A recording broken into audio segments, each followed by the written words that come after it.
The Rundown with Carrie Saldo podcast is funded by Armbrook Village Senior Living in Westfield, with support services designed to help seniors age in place, including a Compass Memory Support Neighborhood. More at armbrookvillage.com.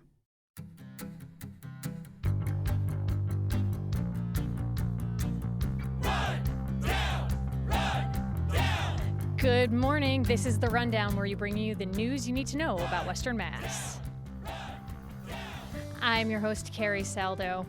We've had alleged racist incidents affecting at least two Western Mass communities in recent weeks, alleged race-based bullying among middle and high school students. And that's where we're going to begin our discussion with this week's panel. On the phone, we have the Berkshire Eagle News editor, Greg Sukenik. In the studio, joining me are Sarah Robertson, a freelance journalist with the Montague Reporter, and NEPM managing editor for news, Elizabeth Roman. Good morning, everyone. Good morning. Good morning. Good morning. I want to start by bringing in some thoughts that April May Munford reported in The Republican. She was speaking with Whitney Battle-Baptiste, a professor of anthropology at UMass Amherst. And what Battle-Baptiste was saying, that race-based bullying will not change until all students and parents are empowered to speak out when they see something happening. Battle-Baptiste also said that while some people may find conversations about racism uncomfortable, for people of color, quote, "This is what we live with. No, this is our truth." We saw last week that ugly truth of racism in Southwick is being met with criminal charges. The Hampden District Attorney's Office brought charges against 6 eighth graders from Southwick Regional School. This comes a month after the students allegedly created an online group chat facilitating a mock slave auction. Here's what Gallooni said. There is no question that the alleged behavior in this case of these 6 juveniles is vile, cruel, and contemptible. Seeing it and facing the reality that these thoughts, that this ugliness can exist within middle school students here in this community in 2024 is discouraging, unsettling, and deeply frustrating. DA Gallooni said that the 13 to 14-year-olds are facing charges of interference with civil rights, threat to commit a crime, and witness interference. Liz, you've been reporting on this region a long time. You're from this region. Your reaction to these charges? I mean, I think it was the right move to make. As we know from the reporting that our reporters have done, Nirvani Williams has done quite a bit of work on this. If that parent had not come forward and even said anything, I don't think anything would have come of it, right? So a parent came out to the school committee. Yeah, the Lopez family came forward. Their daughter was one of the people that was part of this auction as a black student. And so she came forward and said something, which was a really brave thing to do in a community where maybe nothing would have happened. And then the school didn't do much, right? Like, they had an assembly. There was maybe going to be some suspensions. But now the DA is coming forward and saying this is absolutely unacceptable in our region. We're not going to tolerate it. I think he's taking it with a level of seriousness that I hope will instill upon students the dangers of going down this path, and maybe make them reflect a little bit on what kind of future they want for themselves, and maybe different from what their parents have chosen. And this has become a community-wide issue. We saw that the Southward Select Board member, Jason Perron, said that he's spoken with a handful of families of color, and that he was told that incidents of bullying and harassment have been an ongoing problem that have not been sufficiently addressed by the school district. And at least one person told them, and I believe it was a Latino family, that said they're no longer comfortable in the community. They feel like they're not welcome, and they're considering selling their home. Greg, very clear information that Perron there gathered, demonstrating this deep negative impact that racism has. And Perron went on to call for diversity, equity, and inclusion training for town government. What are your thoughts on that type of training coming in at this point? Well, I think it's a start. I think really this probably should start at home and start with the adults. I mean, the story that we're going to get to that I've been covering here about Pittsfield High basketball students enduring some racial harassment during a semifinal tournament game doesn't only involve students, and sometimes make mistakes. It also involves adults, and I think kids take their cues from the people in their lives, and if the cues are that that this is okay, then they're gonna subconsciously accept that that's okay, and they're going to behave in kind.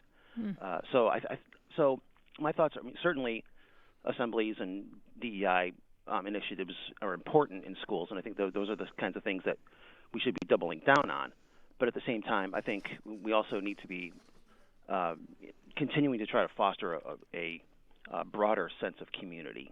We said it's something we've sort of lost perhaps since the pandemic, that we're all in this together. Well, I was wondering about that because this particular alleged incident, a lot of it took place online. So kids are using apps, kids are using their phone, their tablet, whatever they're using to access that technology. That's a tool, right? Like it's ingrained in them. They were born with it all around them. Some of us have come to it later in life, but that's a tool. And I was thinking about how isn't the onus on us as the adults in the room to say, here's how you use this tool. You wouldn't hand a kid a pair of scissors or a knife or any other thing, without any other implement, without explaining this is the appropriate use, this is how this needs to be used. Sarah, do you think there needs to be more discussion for these kids about online training, online literacy, something of that nature? I'd say, yeah. I actually think about the federal government like trying to ban TikTok and just the access to just wild ideas that you can find online and the ways that kids can, I don't want to say be radicalized by things, but just, I don't know, form opinions there, and just kids need to be taught what to trust and how to discern news that they find online, because I think that can lead to incidents like this. Yeah. Can I chip in for a second? Yes, absolutely. Go ahead, Greg. The other thing is using an online tool or your phone. You sort of you read and react and say something without, you can do that without thinking about it in the blink of an eye, and then it's out there and gone. But that's very different than sort of the kind of interpersonal communication you would have with someone face to face. You always see all the time people say things online that they wouldn't say to their mom or their dad, their neighbor. I think that's, the nature of that is also part of it. Yeah. And I think it's important to point out that the young woman that came forward who was part of that group, that they felt comfortable enough sharing this with her, and she had a friend that was in this mock auction, and she went to her and said, this happened and I feel uncomfortable about it. So it's a question of, they never thought it was going to get out, right? They thought they had it within this group and that they were going to share it, and that those kids were probably never going to see it, so no harm, no foul, right? So, Snapchat goes away. Exactly. Snapchat doesn't exist in the broader world, isn't going to have a broader impact. Right. But it absolutely does. The digital divide has real world consequences, as we're seeing here with these charges. There was reporting today by Stephanie Barry in the Republican newspaper, and then she points out that Massachusetts, and I was shocked by this, but Massachusetts does not have a hate speech statute. So she was kind of probing how these charges will actually sort of make their way through the legal system.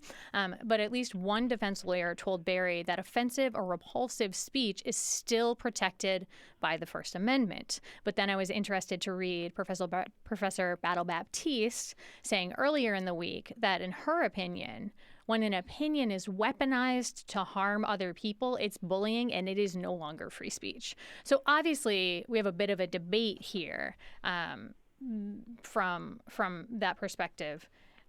Greg, you mentioned your reporting earlier last week, and we clearly saw an instance of harm to another. Give us a synopsis of what happened at the Pittsfield High School when they played Old Rochester in the state D3 semifinals game at Worcester, right?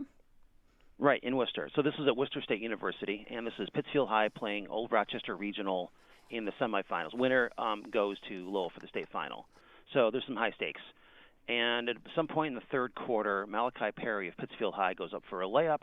He bumps into a player who falls down, an opposing player falls down, turns around, the player is getting up. Malachi kind of stares him down a little bit, sort of part of basketball culture, you will. Maybe, could that have been a foul? Perhaps. They start running down the court together, and before you know it, Malachi is spit on in the face. He shoves the other player in the back, just has the kind of reaction that most people might at least think about if they got spit on, and then runs over to his coach and tries to explain what the situation is. Cut to the chase. The other player, the ref saw the push and didn't see the spitting. And despite the fact we had 3 referees and an MIAA official in the house that didn't get seen, the spitting player stayed in the game. Now, to add to this, the Pittsfield High players, coaches, administrators said that they heard, that they felt uncomfortable in this situation, that there was tension just from the beginning of the game. They were hearing things like "Go back where you came from." There were, the racial epithet we won't say being used. So then at the end of the game, things are still kind of tense, and the Pittsfield High players are trying to get back to their locker room.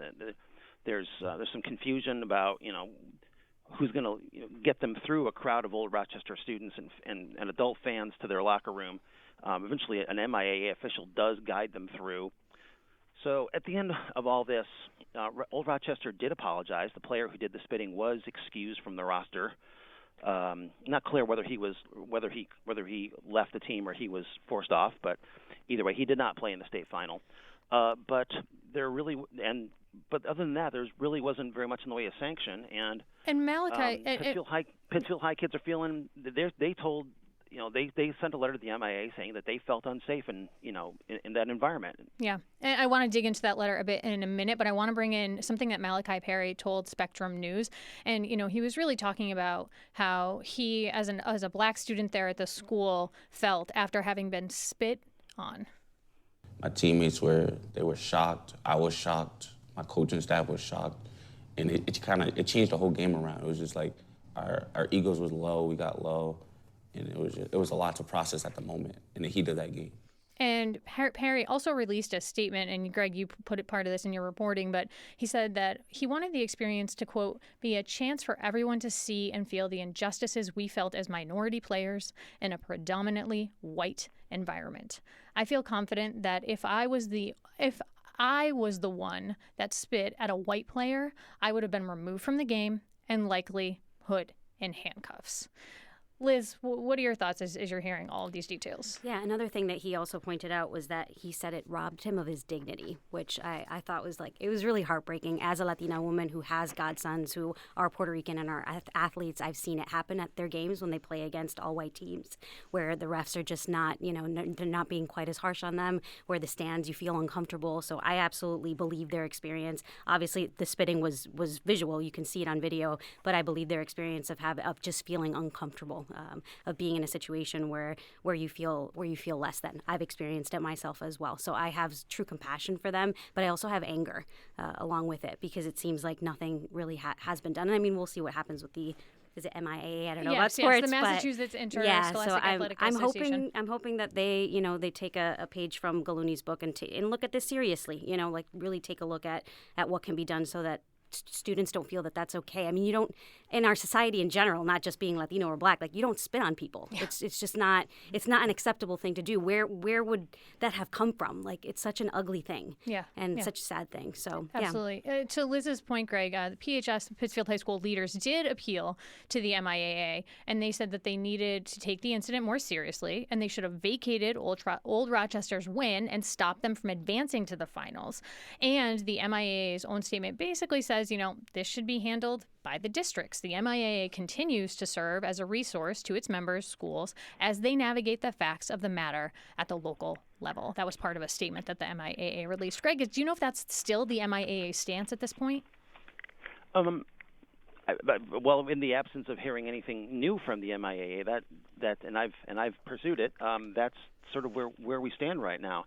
Now, it's interesting because a couple of years ago, when Maura Healey was Attorney General, the Attorney General's office did put out sort of a memo talking about racist events, racist incidents at schools, and talked about the need to address things in the moment, and also to if you see something, say something, and that's a memo. It's not doesn't have the force of law or policy, but the MIAA does say their stance on on that respect and on inclusion is and publicly is right there. They say all the right things. But here was a moment where you had an official, you had 3 game officials, and you had police from Worcester or Worcester State, I'm not sure, all there, all hearing stuff that the players and fans heard. Players heard it on the court. And just talking to the players, and they were really quite eloquent. I must say. I mean, this was a moment where this is the end of their high school basketball career, and this should be a big moment for them, a state semifinal. I've been to one. It's still something I remember fondly, and they had that moment ruined for them, and they can't think back on, going to a semifinal now and have anything but remember that one of their players got spit on, and they were hearing racial epithets, from a mostly white opponent in their fan base, and the MIAA still just hasn't. I think I'm waiting to see if the MIA will actually, maybe they're taking some time to try to figure things out. But I'm interested to see if they're going to come out to Pittsfield High and do some listening. Yeah. Well, these events impacting Western Mass come as the Massachusetts Department of Public Health launches what it says is a health equity plan to address racism as a serious public health threat. Reading here from the press release, DPH plan recognizes the pervasive and destructive impact of racism on health and centers racial equity across all its work, programs, practices, and initiatives. And it went on to say that the DPH sees the effect of racism in its work every day, cited among others, severe maternal morbidity rates among Black mothers, high opioid-related death rates in Black people, Indigenous people, and Latino communities. Sarah, when you saw that the DPH was taking this step, what did you think? I mean, I thought it was such an important, positive step that was just really long overdue. I mean, I want to point out something Liz said. Like, you have godkids who have experienced racism at sporting events already. This isn't new. It's really great that we're paying more attention to it now, and it's long overdue. Yeah, it was interesting because I was thinking when I read the news about this, I was like, didn't Massachusetts already do this? Didn't we do this? And then I did a little digging and I realized, like, we talked about, when I say we, like in the community, the larger community, we talked about this a lot in the wake of the death of the killing of George Floyd. And there was a lot of discussion about racism as a public health threat. But this is now the plan. So we're talking about years later. Yeah, that this is rolling out. Liz. But that's nothing new, right?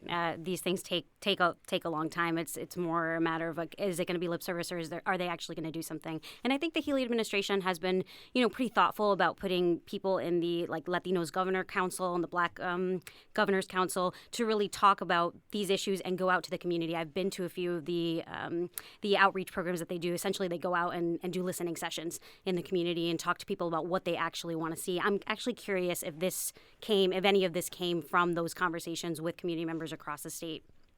Greg, anything? I think the important phrase there was talk about. Yeah, I mean, until we actually, take this seriously and bring some empathy into the situation, that's where change happens. Absolutely. Well, more. Oh, Sarah, is there anything you want to add? Oh, I was just going to say more DEI initiatives in public health is great, but also if you really want to address the fact that Black mothers die during childbirth more than white mothers, universal health care. There's other more concrete ways that we can address inequity. This is a nice step. It may just be a press release and it may just be lip service, but it's an acknowledgement at the very least. Yeah, and one thing I saw that I thought was interesting is, as part of their plan, they really want to do a better job of collecting data, right? So a lot of the data that we have, statistics on things, tend to be from the white population because it's the larger population that goes to the doctor, right? A lot of Latino, Indigenous people, Black people don't feel comfortable, right? Either don't have access or are too afraid to go because they've been treated unfairly. So the idea that even if nothing else comes out of this, but that they get true data about, the stats of people of color within the healthcare industry, I think that would be huge. Yeah. All right. Well, much more to come on these topics in the coming weeks. We're going to take a quick break here. We'll be back to dive into two stories that Greg and Sarah have been reporting on, both of which could have big impacts on the environment. This is The Rundown. I'm Carrie Saldo. We'll be back.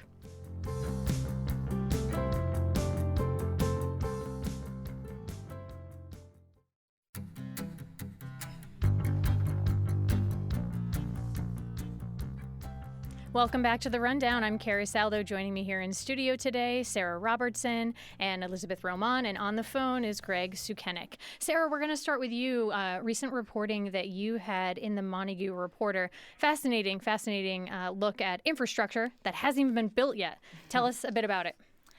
Yeah, energy infrastructure specifically. I'm sure everyone's noticed all of the solar fields, the wind farms going up all over the state. That's part of a huge push to increase green energy in Massachusetts. We have some really ambitious goals that we need to make by 2050. to be net zero carbon emissions. But that is not coming without a couple of roadblocks. I'm sure you guys all saw reporting recently, this is in the Gazette as well, that there was a huge slowdown in building solar energy. And that has to do with interconnection problems. Like, we're kind of running out of capacity, and the infrastructure isn't quite there to handle all the electrification that needs to happen. In the next 10 years, we need to basically double our electricity infrastructure capacity. If we're going to have all these electric cars on the roads, and if we want to stop burning oil to heat our homes, it's going to take a lot. So that's what my reporting tricky looked and into. so interconnected, because if we're going to reduce carbon emissions, we have to do all these things to electrify things. But if we're going to have all of these electric things, we need to have a grid that supports it. It's just sort of like, oh, we're chasing our tail a little bit here. But when you were taking a look at the State Commission on Energy Infrastructure Siting and Permitting, that's a mouthful. And so they were looking for public comment. That public comment period, I understand, has closed, but they're working on the policies that might help sort of get to the root or fix some of these gaps that they're talking about. Do you know what types of things this group is considering to help bridge this gap in any way? Yeah, and I was fortunate enough to go to a talk at Harvard Forest by one of the members of that commission, Michelle Mannion from Mass Audubon. She and her colleague from Harvard Forest, Jonathan Thompson, have been doing research on how solar energy specifically can be distributed to so our grid can handle it, really. And one of their points was that it just needs to be smaller scale and more distributed. And we need to think about the incentive structure, because the incentives have been a little imbalanced. It's easier and it's cheaper to build on undeveloped land. But we're losing trees, which suck up carbon, right? Exactly. And there is so much science. Like, the people at Harvard and Mass Audubon are so smart. They've been calculating the carbon stored in the trees over decades of time to find out if it's going to, like, what's worth it. And what they argued for is just we need to better incentivize building on parking lots. Everyone wants a covered parking lot. Stuff that's already developed on rooftops. Yes. And yeah. There was a quote that stood out to me that Jonathan Thompson said that you had in your story. He's a senior ecologist there at Harvard Forest, and he said, quote, "Can we get the solar we need without losing our forests?" And the answer is yes. It's not free. It's not magic. It does cost a little more, but those costs will be offset later on. So a little bit of sunshine in a really tricky, heavy issue. Like, there's hope and there are paths. It's just not easy. Yeah, but it also frames the issue of who and how are we going to pay for it? If you see this week's issue of the Montague Reporter, Jeff Singleton did a story about the airport in Turners Falls that wanted to put a solar array there. They had already plans to do it. They budgeted for it. And then Eversource was like, wait, we can't put a solar array here. We don't have the capacity. It's going to cost $16 million to build the substations whenever we need to build this solar array here. And Eversource is just kind of like sitting on their hands in a way, saying, we're not going to pay for this right now. Are there going to be state subsidies down the road to enhance our grid modernization is the other commission that's looking at these kind of things. So it's all very complicated, and it's going to be very expensive. But if we want to have electric cars, then it's something we've really got to do. We're going to keep bringing you back to unpack this, because I could talk for hours about it, but I'm going to bring in Greg to talk about a different piece that he reported in the Eagle recently. And the headline on this one is, it includes a subquote, and it says, "I'm terrified we won't make it to construction," end quote. And then it continues, "Pittsfield prepares for the worst as plans to remove the Bel Air Dam continue." Who's terrified and why, Greg? Well, that would be folks who live in the north end and west side of Pittsfield. Along the west branch of the Housatonic River. That quote's from Ward 7 City Councilor Rhonda Sayre. And she's a new city councilor. This is her first year. But she steps into a problem that's been here for a while, but has become more pressing as the Bel Air Dam, which goes across the west branch, has failed multiple inspections, is listed as unsafe and as a high hazard because of its proximity to densely populated neighborhoods. And, oh, by the way, Berkshire Medical Center is right down the street, down Wacona Street. So here's the thing. The area is only the regions, Berkshire County, one of the biggest medical facilities in Berkshire County. Yes, and one of the county's largest employers as well. So here's the thing: we have this dam that was built in the 1830s to power woolen mills that are no longer there, and so it's an earthen and stone dam. But over the years, it wasn't maintained. actually belonged to a fellow who couldn't maintain it and is no longer with us. Yeah, that was fascinating wrinkle in your story. I mean, this is now a public problem that a private citizen didn't take care of for years. Yeah, I mean, the property wasn't worth what it would cost him to try to fix the dam. I don't know if he got into it intending to for this to happen, but at any rate, the Bel Air Dam is not safe, and it's been a problem for a while. But recently, when it rains heavily, you can see water pouring through the gaps where the mortar used to be, and the Pittsfield has an emergency plan for what happens while it's waiting for this. The state has put up $20 million to take down the Bel Air Dam and 5 others like it that are abandoned or are high hazards. But it takes time to plan how to take down a dam. It's not something you can just do by showing up with a backhoe. Yeah. And they have to reestablish a riverbed that hasn't been in place since 1832. So and so that's a lot of testing and a lot of boring. Yeah, an additional complication there, as you put in your reporting, that there's also behind this dam is a whole bunch of potentially toxic sludge. Yeah, that's true. So woolen mills, if you look around Superfund sites in New England that involve woolen mills, you'll see the words arsenic, lead, and chromium a lot because they were used in the dyeing process, and arsenic also used to keep away critters from getting into the wool. But that got left behind. And so that's at levels that are reportable but not actionable, but still significant enough that people are concerned that if there's a breach and during a 100-year flood, let's say, which is no longer quite as uncommon as it used to be, that you have a pretty fast-moving amount of water and sludge that pours into people's yards, basements, and so not only do you have the water damage coming, but you also potentially have this toxic contamination.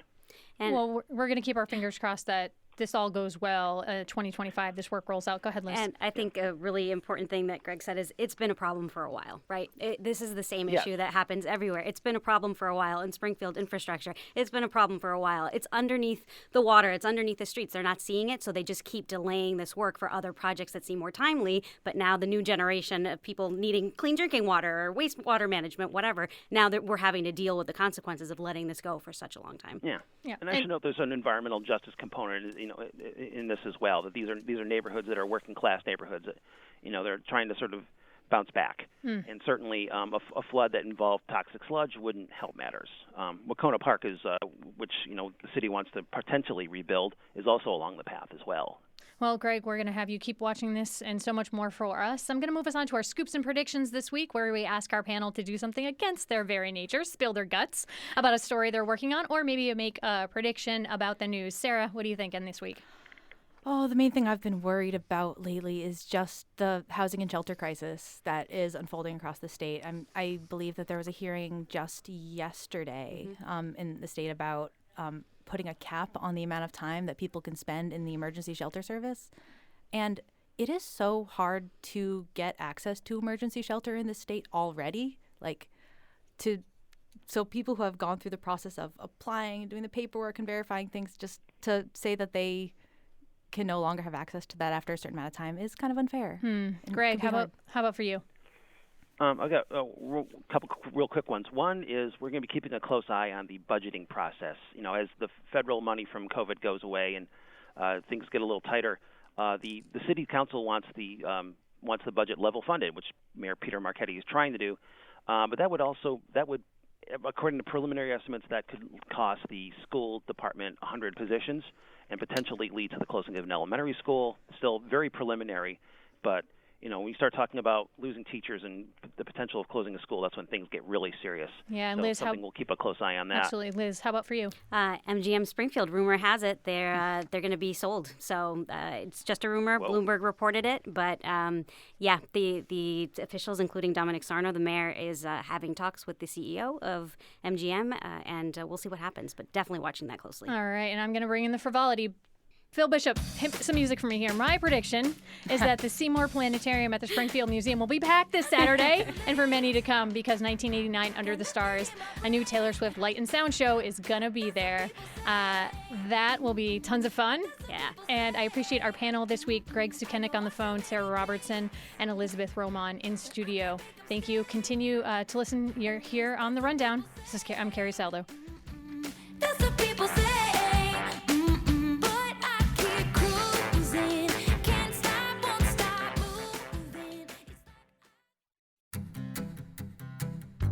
Welcome back to The Rundown. I'm Carrie Saldo. In an ongoing feature of the program, some reporting highlights from the NEPM newsroom and our media partners this week. It's the second week of Ramadan. It's also the second year on the campus of Williams College for the Berkshire County Schools Muslim chaplain, Sidra Mahmood. She spoke with NEPM's Morning Edition host, Carrie Healy. Mahmood said this is the 27th Ramadan that she has fasted.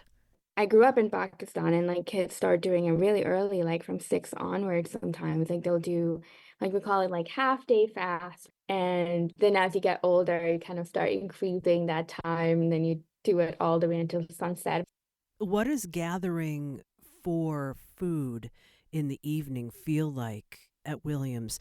Do students gather together, and do you see them break that fast together? Yeah, they do. And actually, I like to use the word deliver the fast, because breaking the fast means like, oh, I'm just like breaking it, I'm getting rid of it. But delivering it and presenting it to God, that here I am, this is my service to you.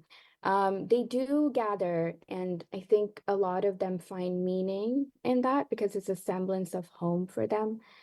One of the students who said that very publicly during orientation to many other students was that I am not very practicing, but I attend the Ramadan gatherings because it reminds me of home.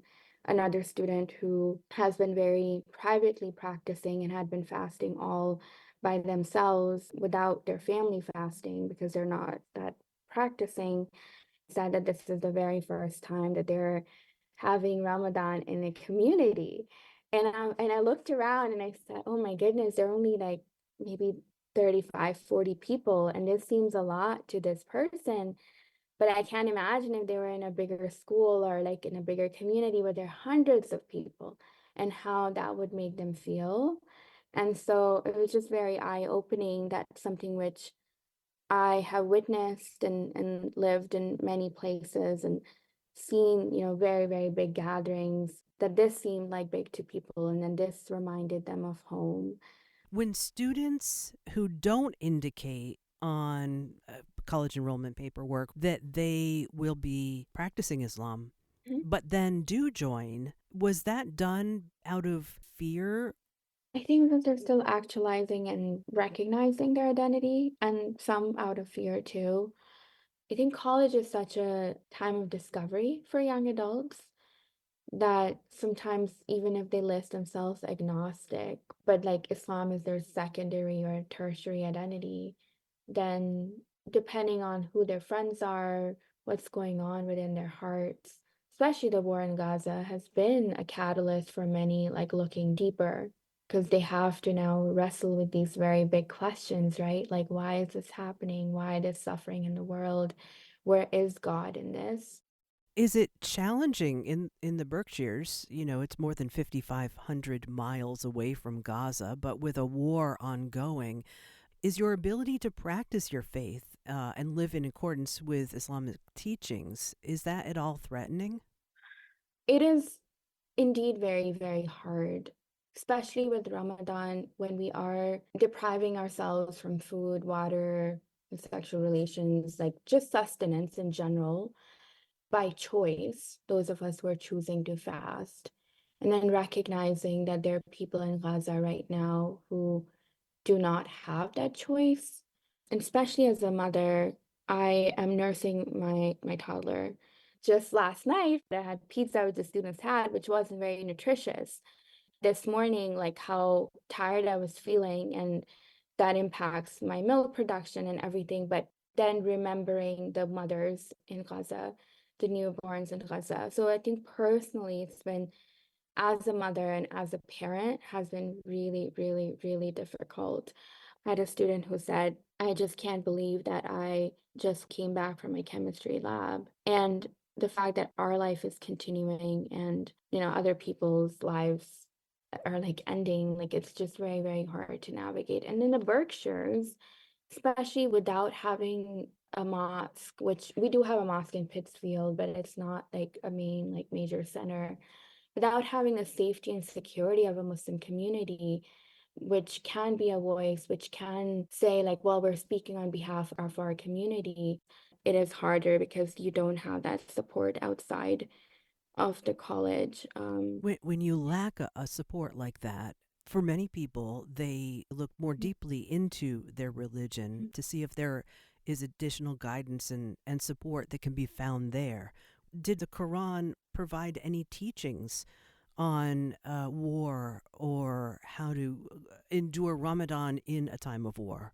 So I think asked that because I've just published an op-ed where in the pits of despair, as I was searching, I did write about the time when Prophet Muhammad, peace be upon him, conquered Mecca and the treaty that he had with the opposing tribe, so to speak, because they were the ones who had kicked them out of their homeland. That treaty was violated when an allied force attacked another group. And so the treaty meant that now that your ally had been attacked, you had to stand up for justice. But when Prophet Muhammad, peace be upon him, entered Mecca in Ramadan, he entered with this immense humility that's described in the Quran regarding children of Israel who were commanded to enter Jerusalem prostrating and saying that we're seeking your forgiveness. So he entered Mecca and said that anybody who sought safety in their homes is going to be safe. I really sought comfort in that story, especially because it is something where Muhammad, peace be upon him, chose peace over war. And so just believing that I'm praying that the leaders of our world, especially men, like I wouldn't say like women, there are men who are causing this bloodshed, they're guided to just choose peace over war. Are there additional challenges for you as a female Muslim chaplain? What keeps you at Williams? I don't think that what is wonderful about at least the Williams Muslim community is that, for lack of better terminology, I always use the word like loosey-goosey, in like a funny way. But it's wonderful to be in this space where people aren't very rigid about what they consider to be Islam. They're not gatekeepers. And I feel like in that sense, it is very humbling to be part of this community where, despite me being a woman, like people still look up to me. I think the challenge is with the students in some forms where, because in our tradition, the title is not just ordained to someone. I am a Muslim scholar, but the community is the one that gives a title to someone. They will call someone a sheikha, which means a female scholar. Like all of my male colleagues who graduated from the seminary are called imams. But for women, I think they have to work like sometimes 20, 25 years to earn that from their community. So I think in that sense, there is, for the students, like, oh, does she know the intricacies of Islamic law? Like, of course I do. But it's hard for them to like comprehend unless I teach or I share with them a learning. What keeps me at Williams is, I guess, the people who are really warm. It is hard being in Williamstown. I won't say that there are times when the thought of just not being here does not cross my mind. It does. And especially recognizing that if I were single, it would be a very different thing. But the fact that I have, a young person that I'm raising who are going to be his role models, who are going to be his big brothers and big sisters. Is he going to be seeing other brown Muslim kids in his school? And if not, like, that is a concern. Like, we think about it a lot of what it means to raise our kid here in Williamstown. That was Sidra Mahmood, the Muslim chaplain at Williams College in Williamstown, Massachusetts. She spoke with NEPM's Carrie Healy.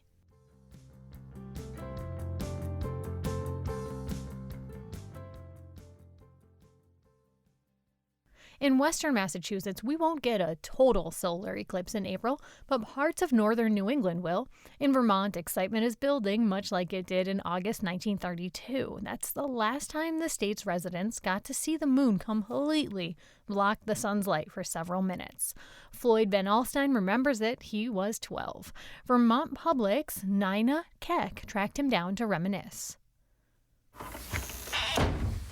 Hello. I'm Nina from Vermont Public. I'm Floyd. Nice to meet you. Whereabouts do you live? Right in Rutland? No, I live in Chittenden. Floyd Van Alstyne still lives in the same hilltop farmhouse in East Barnard that he bought in 1945, 2 weeks after getting home from World War II. 250-something acres. And I paid $3,600 for it. No electricity, outhouse and all that. What kind of a farm was it? I milked here one time. I milked about 40 cows here. Had 80-odd head of cattle. Van Alstyne worked in the timber trade, drove trucks and bulldozers, and helped build the interstate. I loved it. I loved the work. He also loves history, and at 104, he's seen a lot of it. Pushing his wheelchair toward a window at the back of his house, he points to a line of trees. Up there? Yeah. See where the trees are on the left-hand side? In 1938, you probably heard about the hurricane. Right back up here, it blew it down flat. The Great New England Hurricane of 1938 was one of the most destructive and powerful to strike the region. Van Alstyne says as a teenager, he took a job clearing trees off part of the farm he now owns. And I was working then as an ox teamster, skidding logs out of the woods, and didn't know have no idea I was going to buy it then. Van Alstyne spent his early years in Boston and Albany. His mother died when he was 11 in 1931. That's when he moved to Vermont to live with an aunt. What do you remember about the 1932 solar eclipse?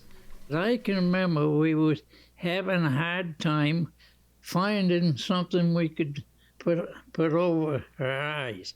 And I do remember now that they had some colored glasses in the car. That's all we had. We didn't have it, other stuff that they have now that you can use.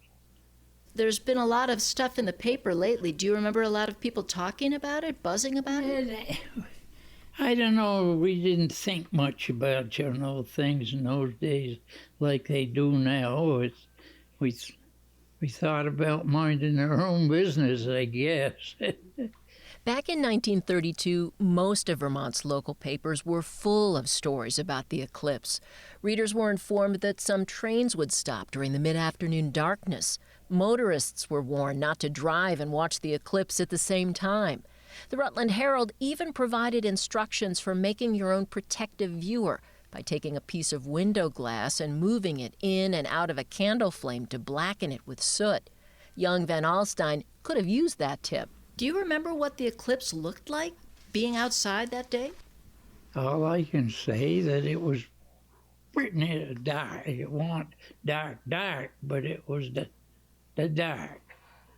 Like early morning or evening, Marjorie Van Alstyne, Floyd's wife of 76 years, was too young to remember Vermont's last solar eclipse, but she's excited to watch the next one. The couple's 5 kids will likely be watching as well. All of them live nearby. Floyd says he, too, plans to watch the big event. Probably look at it like everybody else, but I won't make a big deal of it. I see too much. After all, he's seen one in Vermont before. For the New England News Collaborative, I'm Nina Kack. The upcoming solar eclipse will happen on Monday, April 8th. It's the last total solar eclipse visible from the contiguous United States until 2044. That's our show for this week. The Rundown theme is courtesy of The Love Crumbs. Our director is Tony Dunn. Our board op is Phil Bishop. Our engineers are Betsy Lankto, Kara Foster, Art Rankin, and Chuck Dubay. Production support and digital is courtesy of Ayush Suryawan. I'm Carrie Saldo. Join us next week for The Rundown here on 88.5 NEPM.